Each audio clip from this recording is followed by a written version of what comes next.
என் குருவான மருந்து மருந்து என்றும் என் தெய்வமாக இருக்கும் மருந்து. என் குருவான மருந்து என்றும் என் தெய்வமாக இருக்கும் மருந்து. என் அன்னையான மருந்து, என் அன்னையான மருந்து, என்றும் என் தந்தையான இன்ப மருந்து. என் அன்னையான மருந்து, என்றும் என் தந்தையான இன்ப மருந்து. எந்த ஒரு காலத்திலும், எந்த இடத்திலும், எந்த சூழ்நிலையிலும் மறுத்துவிட முடியாத, ஒதுக்கிவிட முடியாத புகழுக்கு உரியவர் நம்முடைய வள்ளல் பெருமானார். தமிழர்களுடைய, ஆத்திக தமிழர்களுடைய அருந்தவ செல்வர் நம்முடைய அருட்பிரகாச வள்ளல் பெருமானார். அவருடைய நாமத்தில், அவருடைய புகழை போற்ற நாம் ஒன்று கூடியிருக்கின்றோம். நாம் எந்த அளவீட்டில் அவரை அளந்தாலும் அதற்கெல்லாம் கச்சிதமாக பொருந்தக்கூடியவர் நம்முடைய பெருமானார். அவரை நம் மனிதராக கருதினால் மனிதர்களெல்லாம் மாணிக்கமாக திகழ்வார். ஜீவ காருண்ய ஒழுக்கமே ஞான வீட்டின், மோட்ச வீட்டினுடைய திறவுகோல் என்று போதித்து, உயிர்களின் பால் நாம் கொள்ளக்கூடிய இரக்கமே, உயிர் கருணையே நமக்கு மறுமையில் இன்பம் தரக்கூடியது என்பதனை உணர்த்தக்கூடிய, அதனுடைய வழியிலே வாழ்ந்த ஒரு நல்ல மனிதராக அவர் இருப்பார். அன்றியும் அவரை தாய் தந்தையராக நாம் நினைத்தால், ஒரு குழந்தை எப்படி வளர வேண்டும் என்று வழிகாட்டக்கூடிய, இப்படிதான் சாப்பிடணும், இப்படிதான் தூங்கணும், இப்படிதான் சுவாசிக்கணும், இப்படிதான் உடுத்தணும், இப்படிதான் பருகணும், இப்படிதான் பேசணும், இப்படித்தான் அமர வேண்டும், இப்படித்தான் வாழ வேண்டும் என்று நாளும் சொல்லிக் கொடுக்கக்கூடிய ஒரு நல்ல தந்தையாக நம்முடைய பெருமான் இருப்பார். அவரை ஒரு குருவாக நினைத்தால், அவர் இந்திரிய ஒழுக்கம், ஜீவ ஒழுக்கம், ஆத்ம ஒழுக்கத்தை, கருவிகரண ஒழுக்கத்தை போதிக்கக்கூடிய ஒரு குருவாகவும் அவர் இருக்கின்றார். அவரை ஒரு ஞானியாக நாம் பார்த்தால், எல்லாவற்றிலும் சிவத்தை, இறைவனை பார்க்கக்கூடிய ஒரு ஞானியாக, எல்லாம் செய்வல்லான் என்றே ஊதுது சங்கே, எல்லார்க்கும் நல்லான் என்றே ஊதுது சங்கே, எல்லாம் செய்வல்லான் என்றே ஊதுது சங்கே, எல்லார்க்கும் நல்லான் என்றே ஊதுது சங்கே, எல்லாம் உடையான் என்றே ஊதுது சங்கே, எல்லாம் உடையான் என்றே ஊதுது சங்கே, எல்லாமும் ஆனான் என்றே ஊதுது சங்கே, எல்லாம் உடையான் என்றே ஊதுது சங்கே, எல்லாமும் ஆனான் என்றே ஊதுது சங்கே. ஒரு ஞானியால் தான் எல்லாவற்றிலும் இறைவனை பார்க்க முடியும். அப்படி நாம் அவரை ஞானியாக அணுகினால், அவர் ஞானியருக்கெல்லாம் பெரிய ஞானியாக இருக்கிறார்.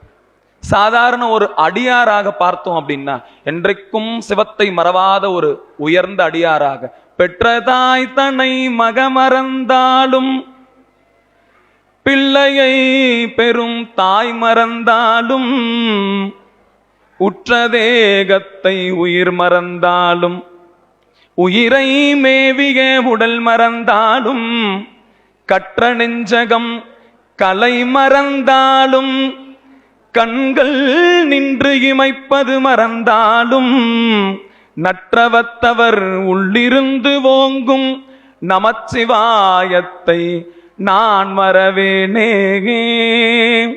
அவரை ஒரு அடியாராக நினைத்தால், அவர் அடியார்களிலெல்லாம் சிறந்த ஒரு மெய்யடியாராக அவர் இருக்கின்றார்.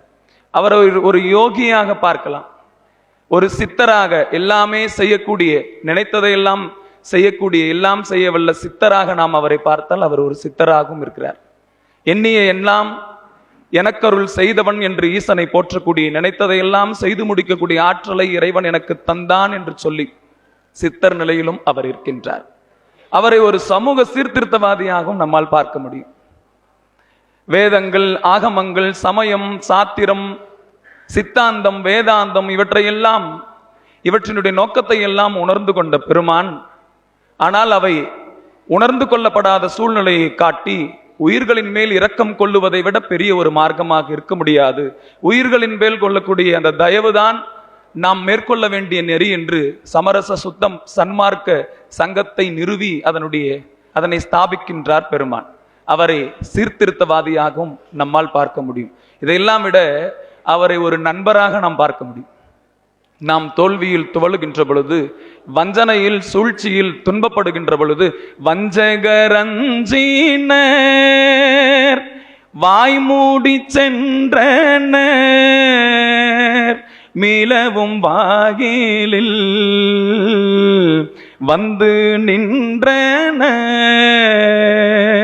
தஞ்சம் எமக்கு அருள் சாமி நீ என்றனர் சன்மார்க்க சங்கத்தவர்களே வென்றனர் அப்படின்னு சொல்லி நாம் துவன்று கொண்டிருக்கும் பொழுதெல்லாம் உன்னுடைய இலக்கில் உறுதியாக இரு.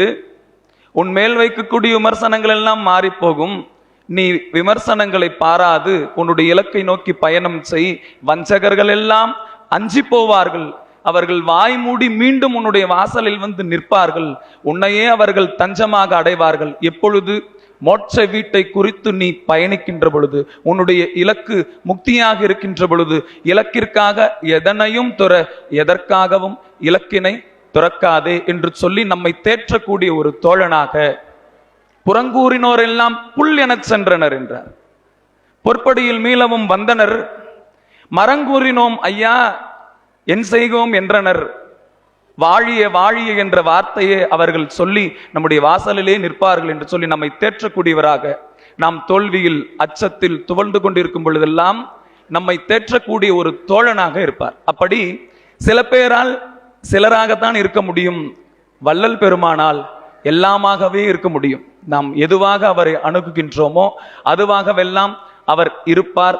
நம்மை கடை தேற்றுவார். அவரை விட ஒரு பக்தனும் இல்லை, அவரை விட ஒரு யோகியும் இல்லை, அவரை விட ஒரு ஞானியும் இல்லை, அவரை விட ஒரு நாத்திகனும் இல்லை, அவரை விட ஒரு சீர்திருத்தவாதியும் இல்லை. அதனால் தமிழர்களுக்கு கிடைத்த, இறை நம்பிக்கையாளர்களுக்கு கிடைத்த ஒரு பொக்கிஷமாக வள்ளல் பெருமானை நாம் கருதி போற்றி கொண்டாடுவோம். இன்றைக்கு எல்லாரும் அவரை போற்றுகின்றார்கள்.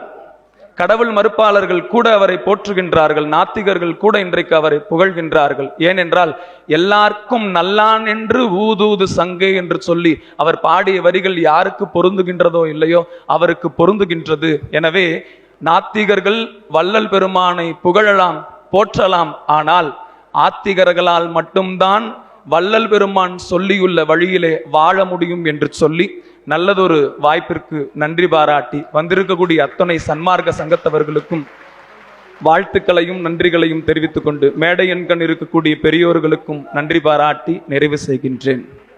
எல்லாம் செயல் கூடும் என் ஆணை அம்பலத்தே எல்லாம் வல்லான் தனகே கேத்து எல்லாம் செயல் கூடும். திருச்சிற்றம்பலம்.